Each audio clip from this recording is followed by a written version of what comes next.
Ngayon ay kakain na naman ako. Napakasimple lang po ang aking lutong ulam. Lutong bukid. Na to madalas pagka dito po ako nakatira sa bukid probinsya.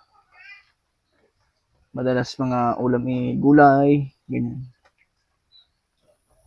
Tapos isda.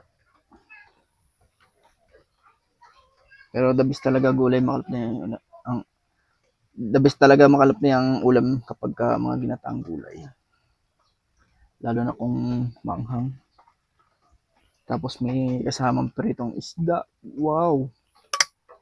Grabe. Meron naman ako pausok dito. Malamok kasi. Yan. Ito makalap na yung akin niluto. Ito na.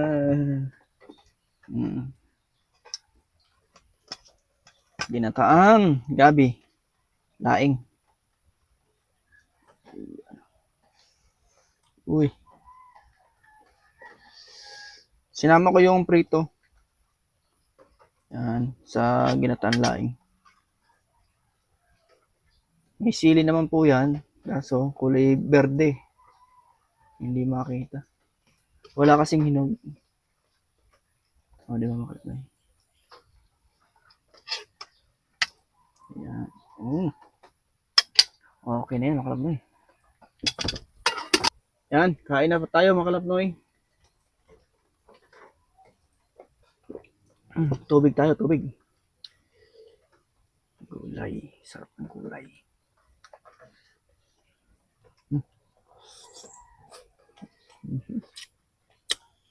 Sarap.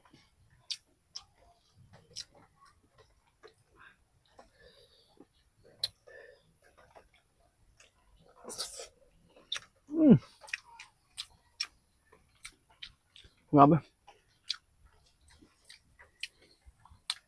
Gatong magandang kombinasyon ng ulam, makalapnoy, pritong isda sa ginataang gulay. Grabe. Ito po makalapnoy, yung isdang bato. Tawagin ni Hudhud. Kain na tayo.